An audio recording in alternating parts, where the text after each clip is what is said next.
सावधान।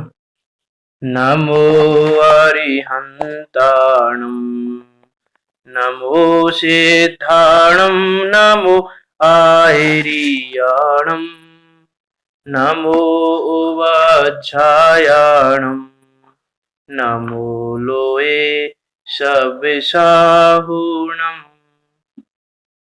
मंगलम भगवान वीरो मंगलम गौतमो गणी मंगलम कुंद कुंदार्यो जैन धर्मोस्तु मंगलम।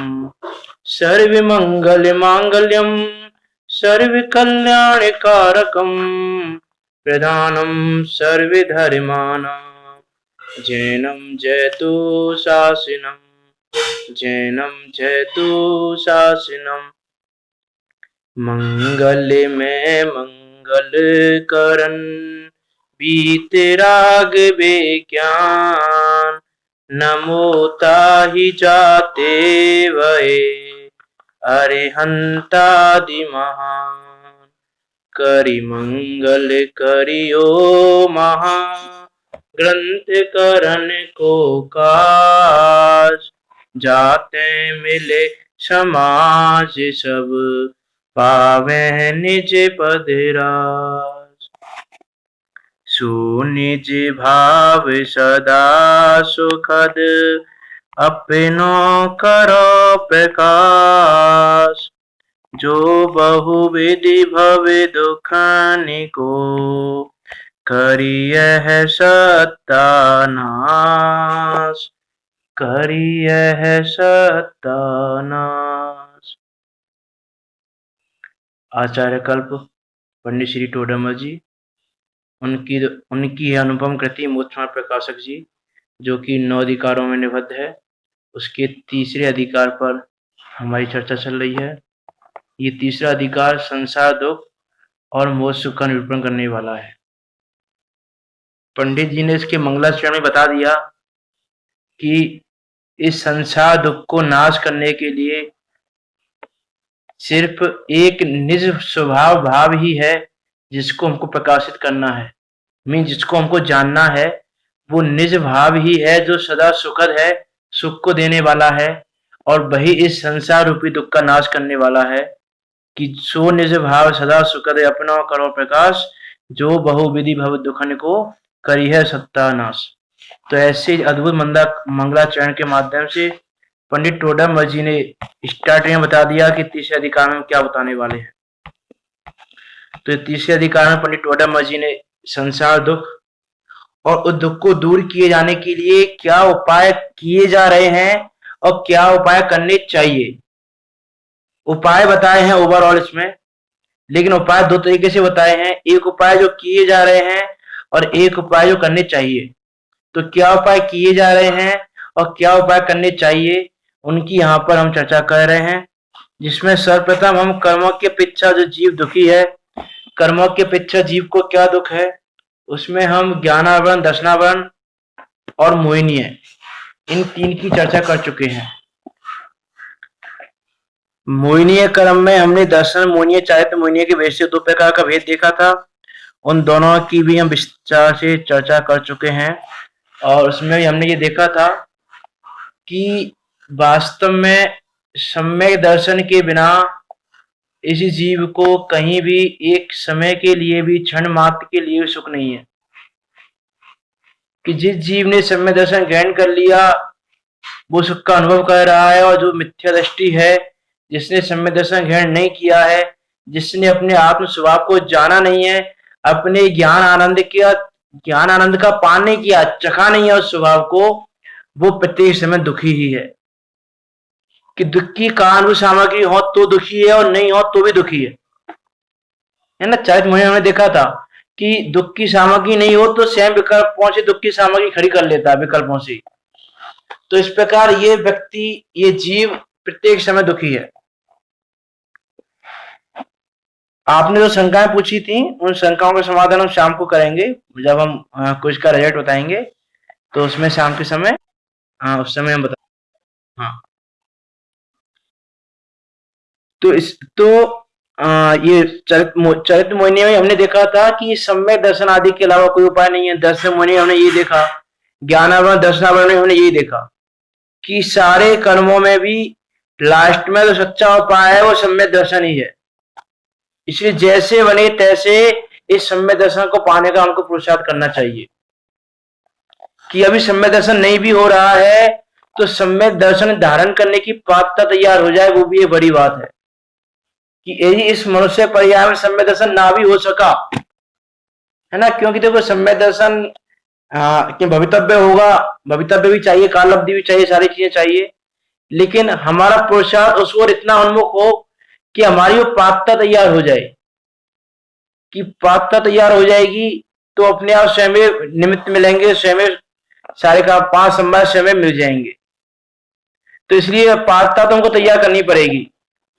जैसे भगवान महावीर के जीव की भी यदि हम बात करें सिंह की पर्याय में, तो सिंह की पर्याय से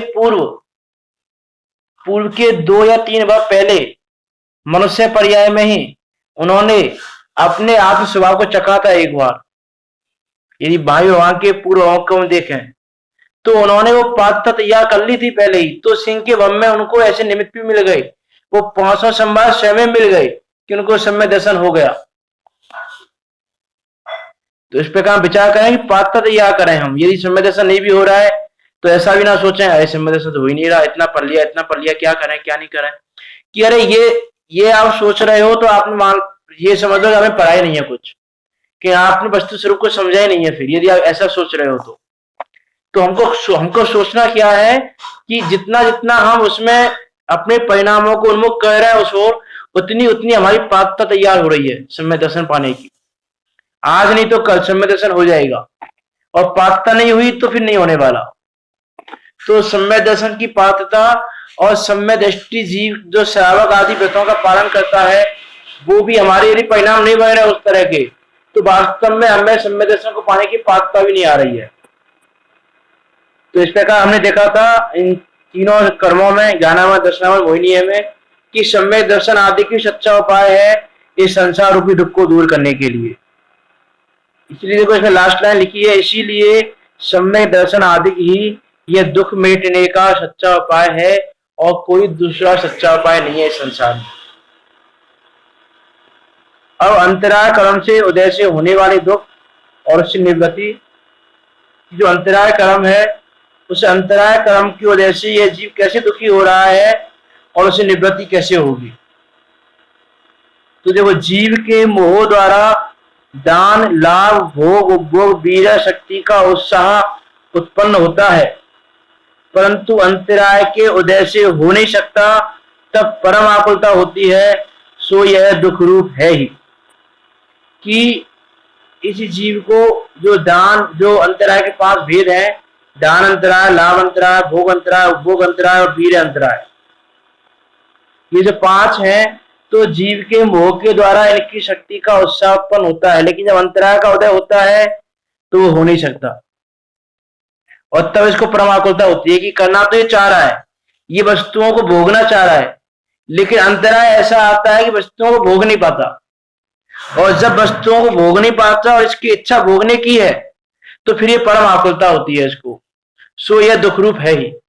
तो ये क्या दुख रूप ही है, हम ये विचार करके देखें कि जीव की इच्छा है कुछ लाभ हो जाए, कुछ भोग भोगने को मिल जाए, वीर शक्ति स्फुरित हो जाए, उपभोग करने को मिल जाए, इस प्रकार का इसको उत्साह उत्पन्न होता है, लेकिन जब अंतराय कर्म का उदय रहता है तो वह बन नहीं पाता, है ना। और अंतराय कर्म पे भी निमित्त की बात है, वास्तव में तो उस समय पर्याय की ऐसी योग्यता नहीं है कि तुम ऐसा कार्य कर सको कि तुमको भोग भोगने को मिल सके, कि तुम्हारी पर्याय की उस समय की योग्यता नहीं है ऐसी। कि जैसे हम ये सोचें कि हम बहुत बहुत ज्यादा गरिष्ठ भोजन उसको पचा लें, और अंतराय कर्म का उदय ऐसा हो कि तुम वस्तु को भोग नहीं सकते, तो उस समय अंतराय कर्म का तो उदय है, लेकिन उस समय हमारी भी वर्तमान पर्याय में इतनी योग्यता नहीं है कि मीन्स हमारी जो बॉडी है वो बॉडी उस रूप की नहीं है कि वो इतना गरिष्ठ भोजन को पचा सके। तो अंतराय कर्म का निमित्त है और पर्याय की भी ऐसी योग्यता नहीं है। कि जैसे चक्रवर्ती पद है, अब चक्रवर्ती की पर्याय है, तो चक्रवर्ती की पर्याय में चक्रवर्ती का जो भोजन है उस भोजन का एक अंश भी हम नहीं पचा सकते, ऐसा उनका भोजन है। और हम ये इच्छा करें हम ऐसा ऐसे खाने को पचा लें, ऐसे खाने को पचा लें, तो ये हमारी इच्छा है। और अंतरा का उदय होगा जब ऐसा नहीं होगा, तुम दुखी होंगे। कि मैं ऐसा सोच, जैसे ऐसे कहने में आता है ना, कि जैसे मान लो हमने ये सोचा कि इन लड्डुओं को मैं खाऊं, इन लड्डुओं को सारों को मैं खा जाऊं बस, लेकिन अंतराय कर्म का उदय हो तो तुम उनको भी नहीं खा सकते। जैसे घर में मान लो मिठाई बनी है, कोई भी लड्डू आदि कोई भी मिठाई बनी है, अब हम ये सोचें कि ये मिठाई हम खा जाए, इतनी हम खाएंगे इतनी तुम खा लेना भाई। हमने मान लो 10 लड्डू बने हैं और घर में 2 लोग हैं कि 5 तुम खा लेना, 5 हम खाएंगे, बराबर बराबर बांट लिया हमने कि 5-5 की इच्छा, हमारी भोगने की इच्छा कितनी रह गई, 5 लड्डुओं की हमारी भोगने की इच्छा है। अब भोगने की इच्छा 5 लड्डुओं की है, लेकिन यदि हमारे भोग अंतराय का उदय है, उपभोग अंतराय का उदय है, लड्डू तो भोग में आएंगे वैसे, तो भोग अंतराय का उदय है यदि, तो भोग अंतराय के उदय में कोई ना कोई ऐसा निमित्त बन जाएगा कि तुम 5 नहीं खा पाओगे। कोई रिश्तेदार आ जाए और रिश्तेदार को नाश्ते में लगा दिए लड्डू कुछ, तो लड्डू कम हो गए तुम्हारे खाने में, जो 5 लड्डू तुम्हारे हिस्से में आ रहे थे अब कम आएंगे। या घर में मान लो कोई चूहा आदि को कुछ हो, वो बर्तन खुला रह गया गलती से और उसको चूहा वगैरह मुंह लगा के चले गए, झूठा कर गए उसको, तो वो लड्डू फेंक नहीं पाएंगे, खा नहीं पाओगे। इस प्रकार से अनेक निमित्त बन जाएंगे। ये तुम्हारे भोग अंतराय का उदय है। तो तुम्हारी इच्छा तो थी 5 लड्डुओं को खाने की, लेकिन रिश्तेदार आ गए या कुछ और प्रसंग बन गए, जो भी प्रसंग बने हो, तो वो प्रसंग बन गए, कोई भी प्रसंग बन गया तुम्हारे हाथ, तुम लड्डू खा रहे हो, चलो ये तो चलो बात हुई, रिश्तेदार आ गए या चूहे ने झूठा कर दिया, जो भी हो गया, वो भी नहीं हुआ, तुम्हें लड्डू ले भी लिया उस बर्तन से और लड्डू को खा भी रहे हो और पता चला तुम्हारे हाथ से छूट गया लड्डू नीचे। तो इत्यादि अनेक प्रकार से ऐसे निमित्त बन जाएंगे, भोग अंतराय का उदय होगा तो तुम उसको नहीं भोग सकते। मीन जो हम ये सोचते हैं कि हम अपनी इच्छा के अनुसार भोग कर सकते हैं, तो इच्छा के अनुसार हम भोग भी नहीं कर सकते, कि भोगना भी हमारे अधीन नहीं है, ना भोगना हमारे अधीन है, ना लाभ होना हमारे अधीन है, ना उपभोग करना हमारे अधीन है। इत्यादि अनेक प्रकार से हम यदि देखें और जब ऐसा कार्य नहीं होता तो ये व्याकुल रहता है। जैसे दान अंतराय की भी यदि हम देखें तो बहुत सारे जीवों का मान लो दान अंतराय का उदय है, उसकी इच्छा भी है लेकिन फिर भी वो दान नहीं दे सकता, और उसका क्षयवसम है तो हो सकता थोड़ा बहुत दे भी दे, है ना। और उसमें भी बहुत सारे जीव ऐसा नहीं कि देखो इसमें एक चीज और है कि हम उसमें छल भी ग्रहण कर लेते हैं, कि कोई हमसे बोले कि भाई तुम थोड़ा बहुत दान कर दो मंदिर में, इतना तुम्हारा इनकम अच्छी है, तुम्हारी सब चीज अच्छी है तुम्हारी, तो थोड़ा दान कर दो मंदिर में।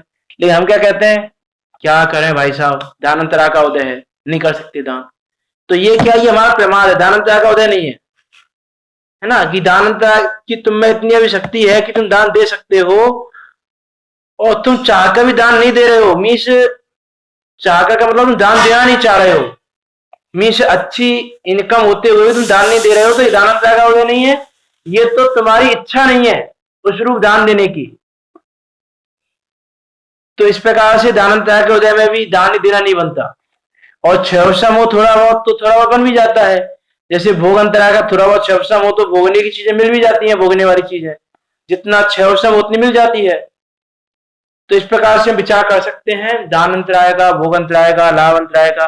जैसे लाभ अंतराय की बात भी करें तो लाभ अंतराय की बात करें तो हम क्या सोचते हैं कि इतना लाभ हो जाए, इतना लाभ हो जाए, इतना लाभ हो जाए, लेकिन जरूरी नहीं इतना लाभ हो जाए। कि आज तुमको मान लो कि किसी चीज, हमारा कोई बिजनेस है, कोई बिजनेस मान लो, उस बिजनेस में आज मान लो 1000 रुपए का प्रॉफिट हुआ, तो जरूरी नहीं है कि 1000 रुपए का प्रॉफिट डेली हो। कि आज तुम्हारे लाभ अंतराय का क्षयवसम इतना था कि तुमको इतना लाभ होना था तो इतना लाभ हो गया, लेकिन ये 1000 रुपए का प्रॉफिट तुमको डेली हो जाए ये संभव नहीं है। अब हम क्या सोचते हैं, देखो आज हमने दुकान खोली थी, सुबह इतनी जल्दी दुकान खोली थी और रात को इतना लेट बंद की थी, तो देखो 1000 रुपए का प्रॉफिट हो गया। हम ऐसा नहीं करते तो 1000 रुपए का प्रॉफिट नहीं होता। अब कल से हम और जल्दी खोलेंगे और लेट बंद करेंगे, देखो और ज्यादा कमाएंगे।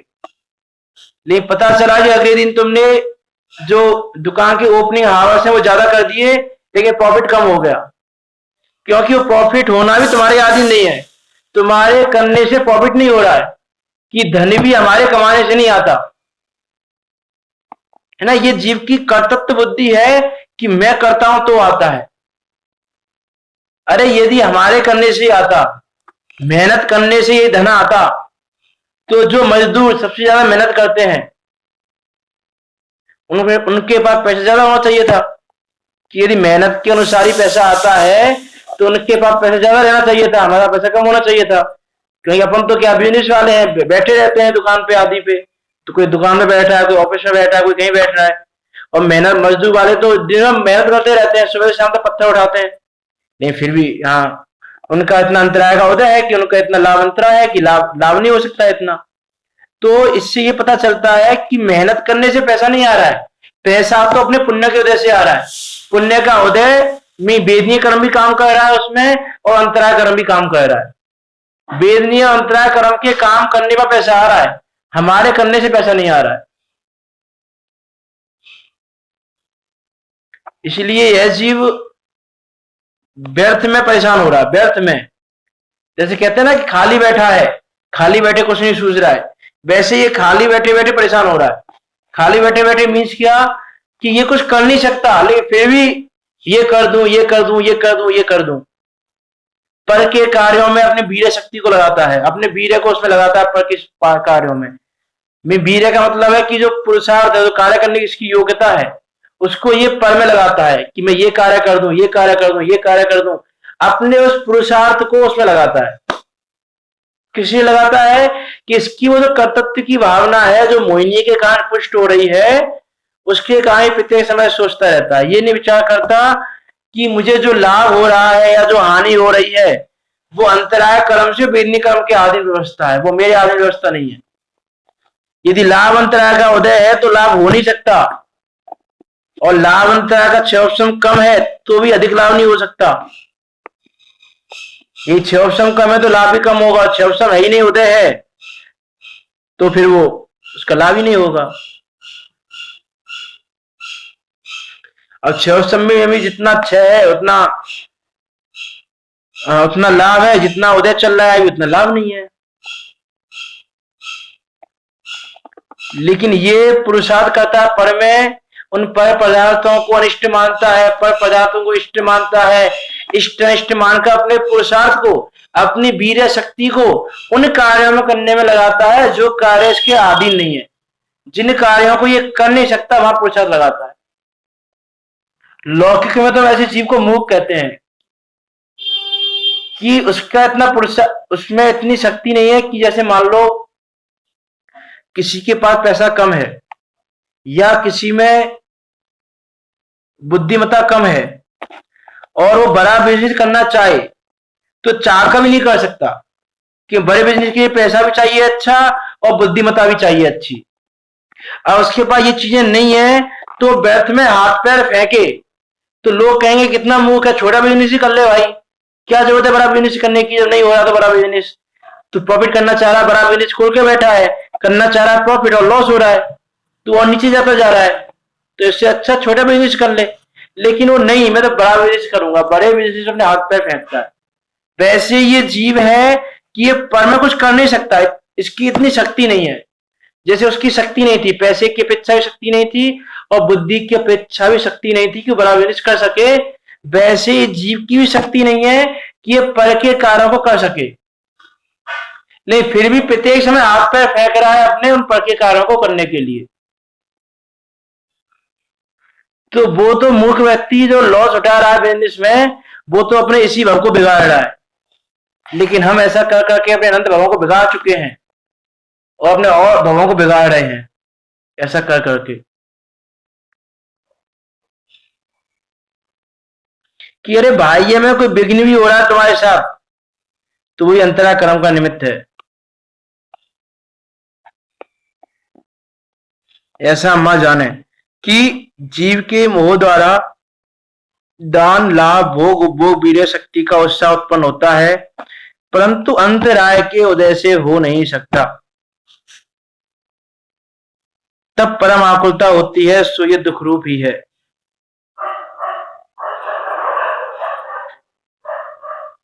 ऐसा विचार नहीं करते कि इसका उपाय क्या करता है यह, कि इसका उपाय यह करता है कि जो विघ्न के कारण विघ्न के बाह्य कारण सूझते हैं उन्हें दूर करने का उद्यम करता है, परंतु वह उपाय झूठा है।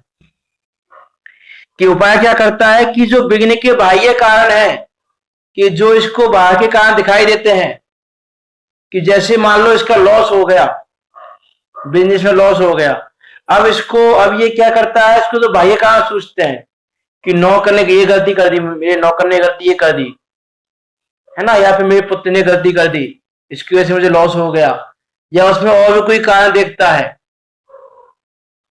अनेक कारण उसमें ढूंढता है। तो जो इसको बाह्य कारण लगते हैं कि वह नौकर की वजह से लॉस हो गया, पुत्र की वजह से लॉस हो गया, या किसी और जो भी कारण हो लॉस की, किन कारणों की वजह से लॉस हो गया, तो वो क्या करता है, उन कारणों को दूर करना चाहता है। उस नौकर को निकाल देगा कि तेरी वजह से लॉस हो गया मुझे, पुत्र पे क्रोध करेगा, मारपीट करेगा उसके साथ कि तुम्हारी वजह से लॉस हो गया मुझे। लेकिन ये विचार नहीं करता कि लॉस हुआ है तो लाभ अंतरा के उदय की वजह से हुआ है, कि अभी मेरे लाभ अंतरा का उदय चल रहा है, मुझे लाभ नहीं होना था, तो लाभ नहीं होना था तो नहीं हुआ। लेकिन अंतराय को कारण नहीं जानकर ये बाहर के कारण सूझते हैं, उनको दूर करने का उद्यम करता है, परंतु वह उपाय झूठा है। इसलिए कहा ना कि कर्मोदय का विचार प्रत्येक समय करो। कर्मोदय का विचार करोगे तो ये गलती नहीं होगी। जो ये गलती कह रहे हैं वो कर्मोदय का विचार ना करने के कारण कह रहे हैं, उनको कर्मोदय का विचार नहीं है। यदि कर्मोदय का विचार किया होता तो ये गलती नहीं होती। उसने कर्म के उदय का विचार किया नहीं और इसलिए लगा हुआ है इस कार्य करने में। और जब तक कर्मोदय का विचार नहीं करोगे तब तक कर्म में बहते रहोगे, और जब कर्मोदय का विचार करने लगोगे तो अपने आप तुम्हारे परिणाम वहां से हटकर धर्म रूप हो जाएंगे।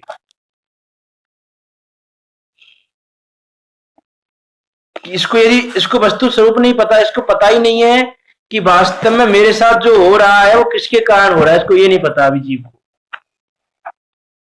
तो उसमें ये बाहर के कारणों को दोष देता है। किसी ने इसको गाली दी तो उसकी गलती सामने वाले की, किसी ने इस पे इसके बारे में उल्टा सीधा बोला तो भी सामने वाले की गलती। मैं हर चीज में सामने वाले की गलती ढूंढता है, अपनी गलती नहीं ढूंढता। इसकी गलती क्या है कि इसने ऐसे कर्म का बंद किया था, इसकी ये गलती है कि इसने ऐसे कर्म का बंद किया था, इसलिए वो कर्म उदय में आकर ऐसा कार्य कर रहा है। अब उस चीज को जानता नहीं है। इसमें लिखा था ना, सुनता सूत्र पढ़ा था हमने, कर्मोदय की अति विचित्रता समझो स्थितिकरण करो। कि अरे कर्मोदय की विचित्रता ही ऐसी है, अपने लिए भी और पर के लिए, दोनों के लिए देखो। उसमें लिखा था ना, हीन भाव जीवों के लग कर ग्लानि भाव नहीं मन में हो। तो पर की बात भी है और स्वयं की बात भी है कि कर्मोदय की विचित्रता इसलिए नहीं कि पर के लिए देखो, अपने में भी देखो कि मुझे लॉस हो रहा है या लाभ प्रॉफिट हो रहा है, जो भी हो रहा है वो कर्म की उदय की विचित्रता ही ऐसी है। क्या करें? इसीलिए तो देखो सम्यदृष्टि जीव जो है, जिसने अपने वस्तु स्वरूप का अनुभव किया है, जिसने वस्तु व्यवस्था को जाना है, जिसने जैन धर्म का श्रद्धान किया है, अभी वास्तव में हमको जिनैन देव की वाणी पर विश्वास नहीं है। सही कि जिनैन देव की वाणी पर विश्वास भी सम्य दर्शन करने से आता है, उससे पहले सही से विश्वास ही नहीं आता। हमको जैन धर्म की जिनैन देव की वाणी विश्वास नहीं है कि जिनैन देव जो कहा है सही कहा है कि नहीं कहा है। फिर जिनैन देव ने कहा कि कार्य क्रमबद्ध से होता है, भवितव्य अनुसार होता है, कार्य होने के 5 समवाय चाहिए, हम 5 समवाय देखते ही नहीं। हम तो कार्य हम करते हैं, हम करने वाले हैं। अच्छा किया तो हमने किया और बुरा किया तो सामने वाले ने किया। इस मान्यता के कारण दुखी हो रहे हैं। तो इसका उपाय यह करता है कि जो विघ्न के बाह्य कारण सूझते हैं उन्हें दूर करने का उद्यम करता है, परंतु वह उपाय झूठा है। उपाय करने पर भी अंतराय का उदय होने से विघ्न होता देखा जाता है। उपाय करने के बाद भी विघ्न होता देखा जाता है। जैसे हम बिजनेस का एग्जांपल लें कि कोई भी जीव है जो बिजनेस कर रहा है या जॉब कर रहा है, जो भी कर रहा है, वो उपाय किसके करता है?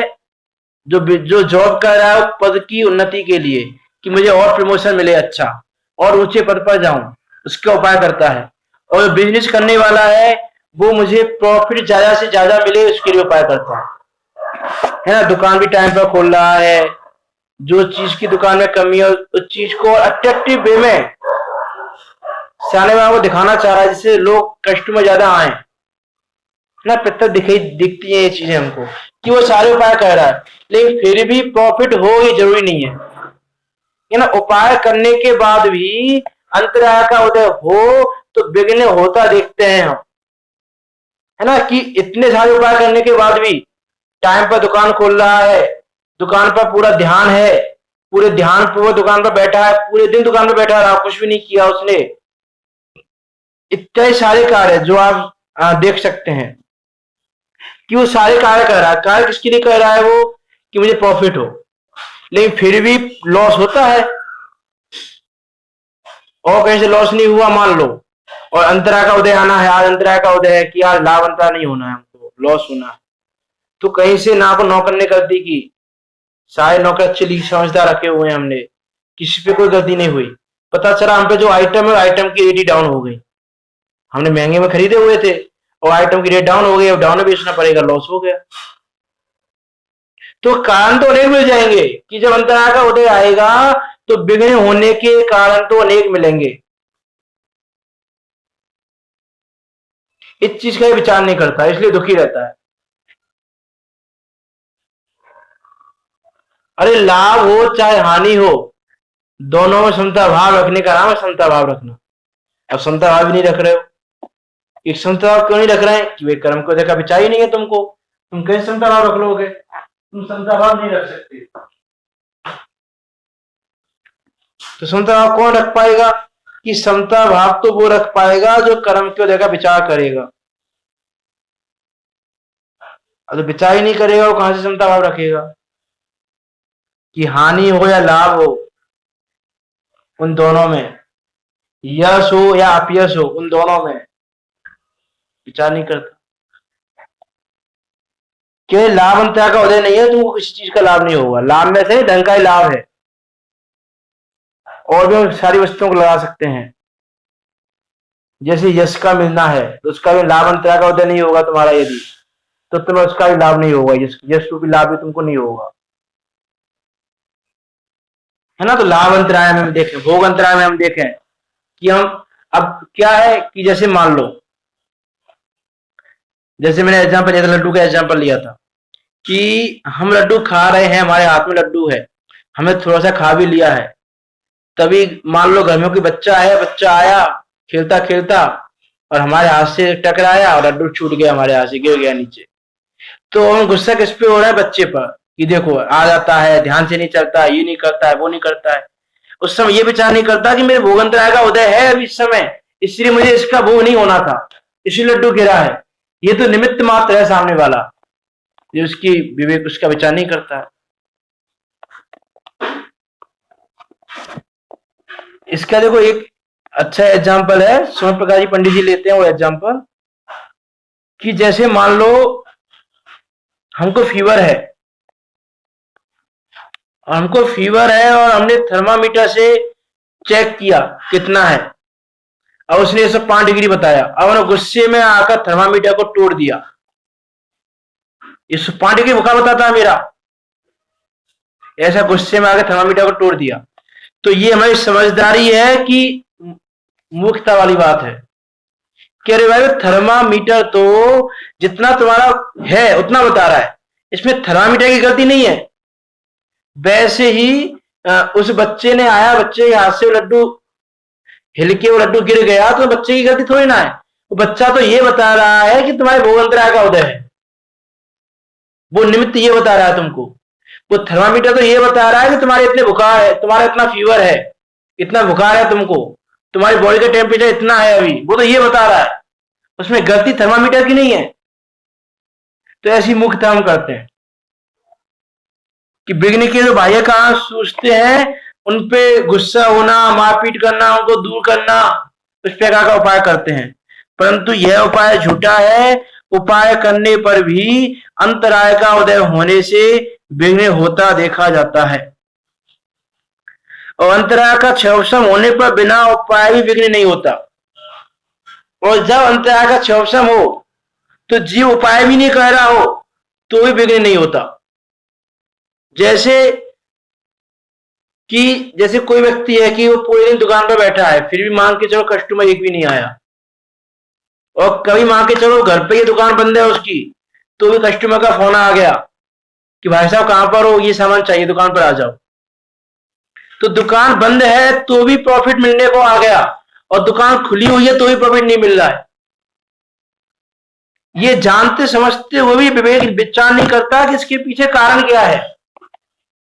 ये तो प्रत्यक्ष दिखाई देता है हमको, होता है, खूब होता है कि वे दुकान बंद है तो भी कस्टमर आ गया, और दुकान खुली तो भी कस्टमर नहीं आ रहा है। तो लेकिन ये विचार नहीं करता ये जीव तब भी कि भाई इसके पीछे कारण क्या है ऐसा कि मैं दुकान खोल के बैठा तो कस्टमर आ नहीं रहा, और मैं दुकान बंद है घर पे बैठा हूं आराम से तो भी कस्टमर आ जा रहा है। ये कैसे पॉसिबल हो रहा है, कारण क्या है इसके पीछे? उससे कारण पर विचार करे तो इसकी परिणामों में समता भाव आए, नहीं विचार करता नहीं है कि अंतराय का क्षयवसम होने पर बिना उपाय भी विघ्न नहीं होता। इसीलिए विघ्नों का मूल कारण अंतराय है, दूसरा कोई कारण नहीं है विघ्नों का। कि जितने विघ्न हो रहे हैं उनका मूल कारण तो ये अंतराय कर्म है, दूसरा कोई कर्म नहीं है। तथा जैसे कुत्ते को पुरुष द्वारा मारी हुई लाठी लगी, वहां वह कुत्ता लाठी से व्यथाई द्वेष करता है। जो कितना अच्छा एग्जाम्पल लिया अपनी टोडरमल जी ने भी, कि मनुष्य के हाथ में लकड़ी लगी हुई है और वो मनुष्य ने उस लाठी से वो कुत्ते को मारा, तो अब वो कुत्ता क्या क्या कह रहा है? लाठी से द्वेष कर रहा है, ये मार रही है, ये लाठी मार रही है, ये लाठी मार रही है, मुझे लाठी मार रही है। तो विचार करके देखें लाठी मार रही है क्या उसको कि नहीं, लाठी नहीं मार रही। तो वो कुत्ता लाठी से द्वेष करता है तो इसका व्यथापन है। वैसे ही हम जो विघ्न के बाह्य कारण हैं उन बाह्य कारणों से द्वेष करें, उन बाह्य कारणों को दूर करना चाहें, तो ये हमारा पागलपन है। कि जैसे यदि द्वेष करना है, यदि द्वेष करना भी है कुत्ते को, यदि तो मनुष्य से करो, लाठी से क्या करना? ये दूर करना है तो मनुष्य को करो उसको। लाठी को दूर करने का क्या प्रयास करना? लाठी को दूर करने का प्रयास करोगे तो भी लाठी दूर नहीं होने वाली। क्यों नहीं दूर होने वाली लाठी? विचार करके देखें कि वो कुत्ता खूब प्रयास कर रहा है लाठी दूर हो जाए, लाठी दूर हो जाए, लाठी दूर हो जाए, लेकिन फिर भी लाठी दूर नहीं हो रही। दूर क्यों नहीं हो रही? क्योंकि लाठी का जो संयोग हो रहा है उसका कारण तो मनुष्य है। मनुष्य संयोग करा रहा है, मनुष्य मार रहा है लाठी को, लाठी अपने आप नहीं मारी जा रही है। तो कुत्ता यदि लाठी को दूर करने का प्रयास करे तो उसका वो प्रयास व्यर्थ है। यदि दूर करने का प्रयास करना है तो मनुष्य को दूर करने का प्रयास करो। वैसे ही उसी प्रकार जीव को अंतराय के निमित्त भूत किए गए बाह्य चेतन अचेतन द्रव्यों द्वारा विघ्न हुए, यह जीव उन बाह्य द्रव्यों से व्यथा द्वेष करता है। कि इस जीव को जैसे उसको मनुष्य के निमित्त से वो लाठी पड़ी, उसी प्रकार इस जीव को अंतराय से निमित्त से वो जो बाह्य चेतन अचेतन पदार्थ हैं उनके द्वारा विघ्न हुआ। अब हम यदि उन बाह्य चेतन अचेतन पदार्थों को ही विघ्न का कारण मानकर उनसे द्वेष आदि करके उनको दूर करने का प्रयास करें तो हमारा वो प्रयास सही है कि गलत है? विचार करके देखो। इस कुत्ते के एग्जाम्पल से विचार करके देखें हम तो भाई, कि कुत्ता जैसे लाठी को दूर करने का प्रयास कर रहा है वो उसका प्रयास व्यर्थ है, वैसे ही हम भी उन बाह्य चेतन अचेतन पदार्थों को दूर करने का प्रयास करें तो वो हमारा प्रयास व्यर्थ है। जैसे कुत्ते को करना क्या चाहिए कि मनुष्य को दूर करना चाहिए, मनुष्य का संयोग ना हो, वैसे ही जीव को प्रयास तो ऐसे करने चाहिए कि अंतरा कर्म का बंदी ना हो। अंतरा कर्म उदय में नहीं आए, हमारे में उदय में कब नहीं आएगा जब बंद नहीं होगा। तो प्रयास तो ये करे कि अंतरा कर्म नहीं बंधे हमसे। अंतःकरण की चर्चा हमने दूसरे अधिकार में भी की है काफी। तो अंतःकरण क्या है हमने वहां देखा था अच्छे से, अंतःकरण का कार्य क्या है वो हमने वहां देखा था, घाती घाती कर्म और उसके कार्य में, कि अंतःकरण का वास्तव में क्या कार्य है, अंतःकरण कार्य कैसे करता है, उसकी जो वर्किंग प्रोसीजर है वो क्या है ना, उसकी वर्किंग प्रोसीजर हमने वहां समझ ली। हम यहाँ वर्किंग प्रोसीजर नहीं समझ रहे उसकी, हम तो यहाँ क्या समझ रहे हैं कि ये जीव उपाय क्या कह रहा है उस समय, अंतरा क्या कार्य कर रहा है वो नहीं देख रहे हम यहाँ पर। अंतरा ने तो कार्य कर दिया तो कार्य करना है उसको, लेकिन ये जीव क्या उपाय कर रहा है उस समय वो यहाँ देख रहे हैं।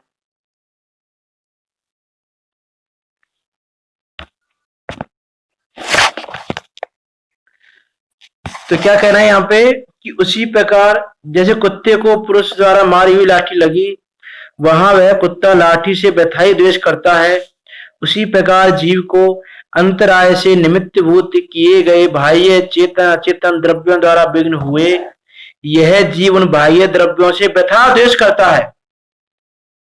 किसका द्वेष करना कैसा व्यथा है, मीनिंगलेस है, कोई मतलब का नहीं है।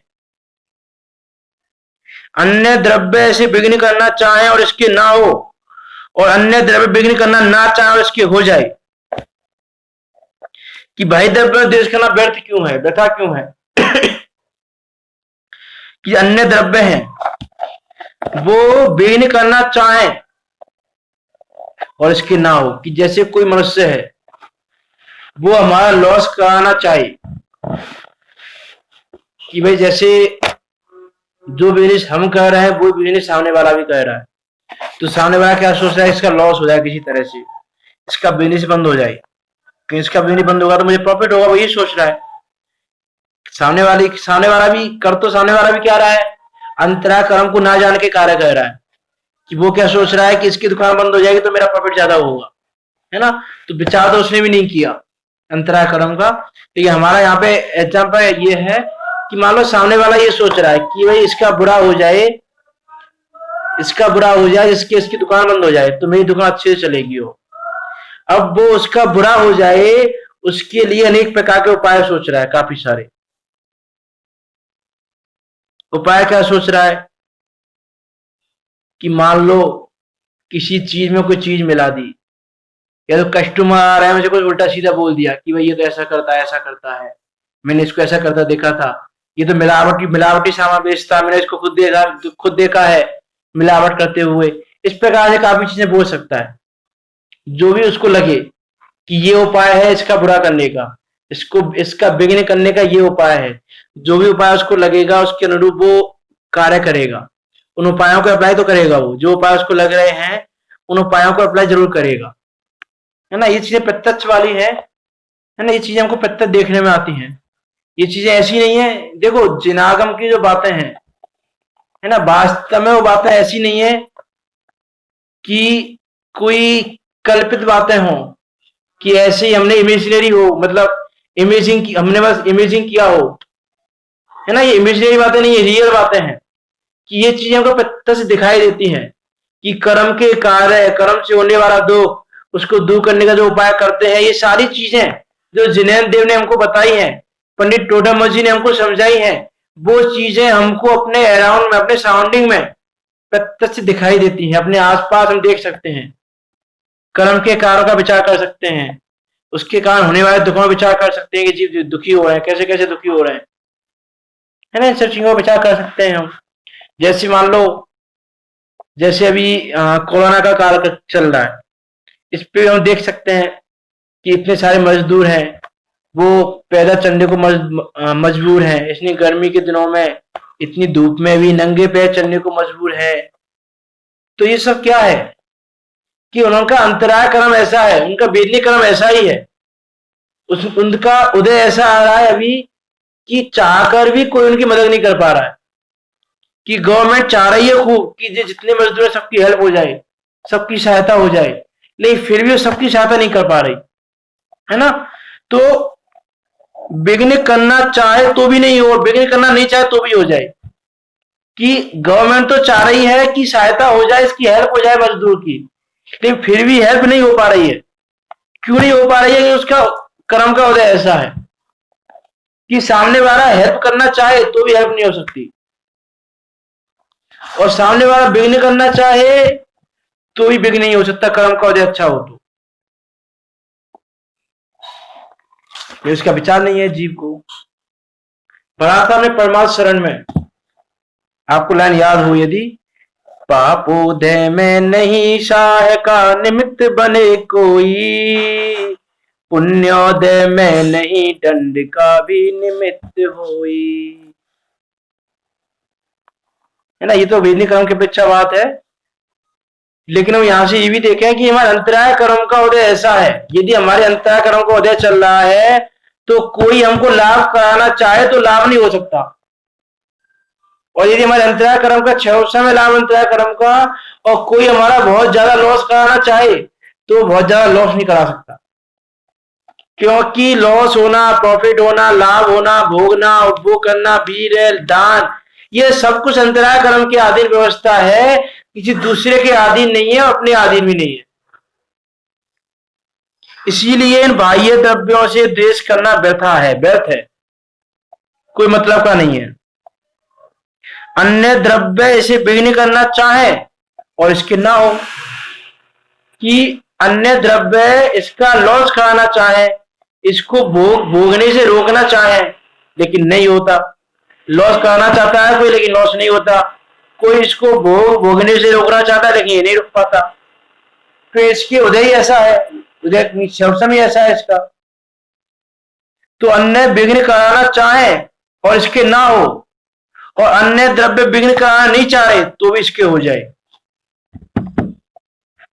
कि यह विघ्न होना हो तो कोई ना कोई कारण बन ही जाता है। चेतन अचेतन पदार्थ या कुछ भी कारण बन सकता है। जब कर्म का उदय आता है तो जो कर्म के दया नहीं है, और जब कर्मों के दया नहीं है तो कर्म तो जब उदय में आएगा तो अपना खेल दिखाएगा ही दिखाएगा। वो ये कर्म की ईमानदारी है, इसको ईमानदारी कहा जाता है, कि कर्म अचेतन जड़ होते हुए इतना ईमानदार है कि वो किसी को नहीं छोड़ता। कर्म की रिश्वत नहीं चलती कि भैया पैसे वाला आया तो रिश्वत देके अभी हमारे लाभवंता का उदय आ रहा तो उदय को हटा दे, कि नहीं हो सकता। लाभवंता का उदय आना है तो आएगा ही, उसको रोकने की कोई समर्थ नहीं है। ये ईमानदारी है कर्म की, वो किसी को नहीं छोड़ता, चाहे अमीर हो, चाहे गरीब हो, चाहे बलवान हो, चाहे दुर्बल हो, चाहे जो भी हो, राजा हो चाहे रंक हो, उसके लिए सब बराबर है। ना तो भेदभाव करता है, वो पूरी ईमानदारी से काम करता है। इतनी सी इधर से उधर नहीं करता, वो पूरी ईमानदारी रखता है कर्म, जड़ होते हुए भी। और हम बुद्धिमान होते हुए, विवेकवान होते हुए भी, चेतन होते हुए भी ईमानदारी नहीं करते, अपने साथ ही बेईमानी कर रहे हैं। कि दूसरे के साथ की बेईमानी की बात तो छोड़ ही दें हम, वो तो बहुत स्थूल बात हो गई, दूसरे के साथ बेईमानी की बात। हम अपने साथ बेईमानी कर रहे हैं। अपने साथ बेईमानी कैसे कर रहे हैं हम? कि हम दूसरों की चीजों को अपना कह रहे हैं, इस शरीर को अपना कह रहे हैं, ये बेईमानी है हमारी। तो ये कर्म तो इतने ईमानदार है कि अन्य द्रव्य विघ्न करना चाहे और इसके ना हो, और अन्य द्रव्य विघ्न करना ना चाहे और इसके हो जाए।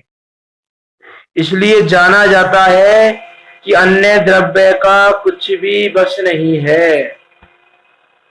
इससे ये पता चलता है कि अन्य द्रव्य का कोई बस नहीं है। अन्य द्रव्य का बस होता, यदि अन्य द्रव्य के करने से कार्य होता तो जो विघ्न करना चाह रहा है तो विघ्न हो जाना चाहिए, और जब विघ्न करना नहीं चाह रहे हैं बाहर के द्रव्य तो विघ्न नहीं होना चाहिए। लेकिन प्रत्यक्ष में हमको ऐसे भी विघ्न दिखाई देते हैं। और बहुत ज्यादा ऐसा हो जाता है, देखो और भी यदि हम देखें कि सामने वाला प्रयास कर रहा है कि तुमको प्रॉफिट हो जाए, लेकिन फिर भी तुमको प्रॉफिट नहीं हो रहा है। सिर्फ विघ्न करने की बात तो छोड़ दें, वो तुम्हारे अनुसार कि तुम भी प्रॉफिट करना चाह रहे हो और सामने वाला भी तुमको बता रहा है उपाय कि ऐसे कार्य करो तो तुम्हें प्रॉफिट होगा, ऐसे कार्य करो तुमको प्रॉफिट होगा, मैंने ऐसा किया था मुझे प्रॉफिट हुआ था, तुम भी ऐसा करो तुम्हें प्रॉफिट होगा। और पता चला जिस कारण से उसको प्रॉफिट हुआ था उसी उपाय को करने से हमको लॉस हो जाए, ये भी संभव है, होता है ऐसा भी, है ना। किसी ने कहा कि भाई जब इस आइटम की रेट कम हो गई थी मैंने जब खरीदा था, और जब रेट बढ़ गई जब मैंने बेचा तो प्रॉफिट हुआ था, तो सामने वाले ने भी रेट कम हुई तो खरीद लिया, पता चला रेट बढ़ ही नहीं रही उसकी और रेट कम होती जा रही है। मीन्स ऐसे अनेक उपाय हम देख सकते हैं प्रत्यक्ष में कि उसी उपाय को करने से किसी को प्रॉफिट हो और उसी उपाय को करने से किसी को लॉस हो। ऐसा प्रत्यक्ष दिखाई देने के बाद भी हम ये विचार नहीं करते कि कारण क्या है इसका। ये है जैन दर्शन जो ये बताता है, कोई दर्शन ये नहीं बताता। यह है जैन दर्शन की अलौकिकता, उत्कृष्टपना उसका यही है कि इन चीजों को ऐसे बताने वाला कोई धर्म नहीं है। लेकिन फिर भी ये पंचम काल का आचार्य कहें हम या लोगों की दुर्बुद्धि कहें कि लोग जैन होकर भी जैन धर्म का पालन नहीं कर रहे, जैन होकर भी जैन धर्म को सुनना नहीं चाह रहे, जैन होकर भी जिनेन्द्र देव की मान नहीं रहे, बिचाई नहीं कर रहे, बस बहते जा रहे हैं।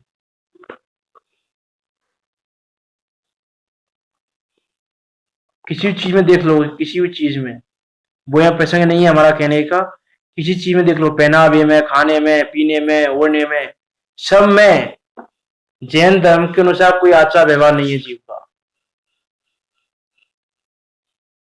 तो इस चीज पर विचार करें, वो ये हमारा यहाँ प्रसंग नहीं है।